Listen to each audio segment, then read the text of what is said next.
For those of you mamas who are wanting a home birth, this is what you can expect in the first 24 hours after you give birth to your baby.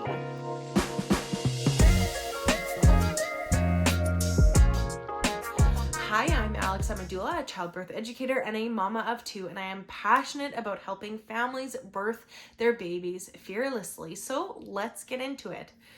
I just posted a video last week about what you can expect if you are having a hospital birth in those first 24 hours. Now, I think it's important to post a second video kind of jumping off of that. And yes, I am doing it in the same day. I just took off my sweater because I think a hospital birth versus a home birth, the first 24 hours look very, very different. If you haven't seen the what you can expect in the first 24 hours of a hospital birth, go check it out right here. But today we are going to talk all things first 24 hours in a home birth. So first, congrats mama on getting pregnant. I am so excited for you, and congratulations on venturing into deciding whether or not home birth is for you. If you watched my hospital birth first 24 hours and you are like, wow, there is a lot of interruptions, and you are wanting to look at other alternatives, let's talk home birth. So the biggest reason that home birth is different is that once baby is born, you get to be in your own bed. But before I get ahead of myself, let's start from the beginning. After you push out baby, much like in a hospital, you are going to have to birth your placenta. So again, whether you choose proactive or reactive approach will determine whether or not you get a shot of synthetic oxytocin, known usually as Pitocin. If you choose to be reactive, they will usually give you about 30 minutes before they give you the shot of Pitocin to make sure that you don't hemorrhage. So as you are, loving up on that baby who you just gave birth to and waiting for that placenta to be born, something you can do is try nursing, smell them a ton, and get anything to get your natural oxytocin just boosting with energy. Kiss your partner, do whatever, because oxytocin is naturally going to help your placenta come out. Hence why giving synthetic oxytocin is going to help your placenta come out. So then once your placenta is birthed, it will be placed into a bowl or some sort of dish that you have prepped for at home. And then you get the option of when to cord clamp. Now there are a ton of different options. There's delayed cord clamping, like immediate cord clamping. There's so many. Go look it all up at what you are hoping to do. There's also a lot of cultural and religious practices around cord cutting.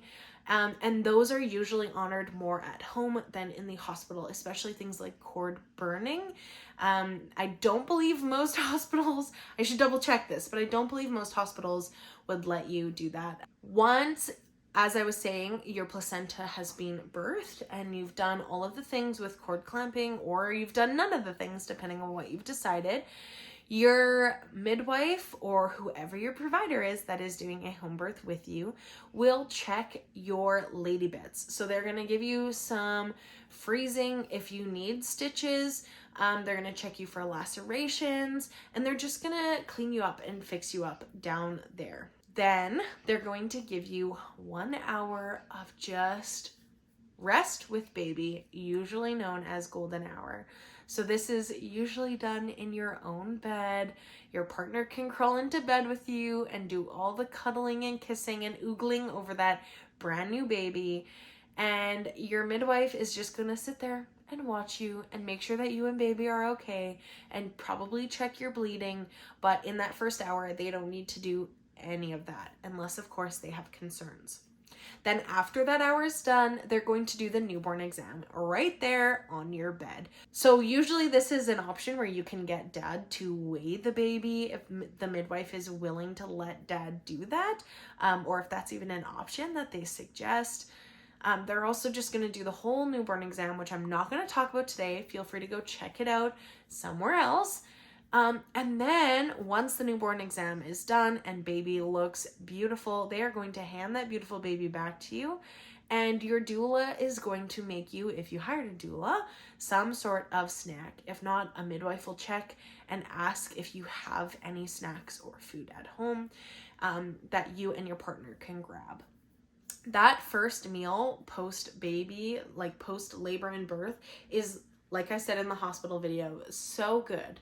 Literally just, after you run a marathon like that, yeah, it's delicious. So if you're planning a home birth, really thinking about, okay, what am I going to want immediately after I give birth? In hospitals, they give you a piece of toast with some jam or peanut butter. If you want to do more than that at home, do more than that. My last birth I had at a birth center, and for all birth center babies, you get a pumpkin spice waffle with a yogurt parfait and a juice box or a juice of some sort. So good. 10 out of 10 recommend. But that's definitely something to think about. You're going to get to eat. Then your midwife and your doula will usually stay at your home for like 1 to 3 hours to make sure that you've established a latch, to help you with anything that you might have. And the midwife is going to be there especially to monitor you and baby's vitals. So if there's anything going on that's weird with you, the midwife's going to stay around or even send you into the hospital if something's really not what it should be. But otherwise, 1 to 3 hours after you give birth to baby is like all that you really need them there for. And then of course they're still on call for you. But after 1 to 3 hours, they are going to get the heck out of your house, and you and dad and baby are going to be able to rest. Now, this is really where the first 24 hours at home differs from the first 24 hours at a hospital. And I think home birth, like, it's well deserved because there's just a lot of prep that goes into a home birth, I think, especially with education. But in that first 24 hours, you're going to get to rest, nurse that baby, change their bum, and rest. That's it. That's all you get to do. So baby's probably going to want to nurse every 2-ish hours, and your midwife will usually suggest that you try and get them on the breast every 2-ish hours. But that's not necessarily meaning that they are like chomping down or that your milks come in. It doesn't mean that at all. They are just helping you with your prolactin. Getting that latch is so good to encourage milk supply to come in. And then once baby's done nursing, you can go back to sleep. And no one's going to interrupt you until baby is ready to nurse again, or you have to go to the bathroom, or you're hungry. That's it. No one is going to interrupt you. The other thing that's big for partners is that he is going to get to sleep in bed with you, not on one of those uncomfortable hospital pull-out chairs that I feel like every dad complains about.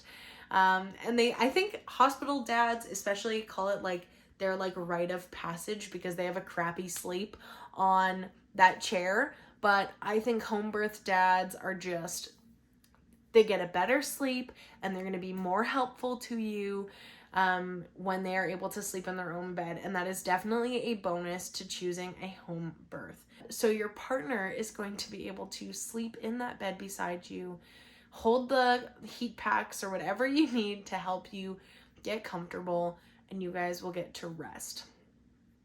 Then after that 24 hours, your midwife will come back and check in on you guys, check your vitals, check baby's weight, just do all of the checks, watch your bleeding, and even will check in with you via phone. They're also on call for you if anything is concerning. So you may be at home and not have healthcare professionals right at your door knocking every 2 hours, but your midwife is 100% on call. So that's what you can expect in a home birth. It's quite different in the first 24 hours as opposed to hospital birth. And honestly, I love that. I think you just get so much more rest. You and baby get to bond so much more. And yes, I definitely love home birth. That's why I encourage low-risk mamas to look into home birth, because I think often a lot of us don't realize that it is an option, but there are so many beautiful things about it, including the rest and relaxation that you get in those first 24 hours.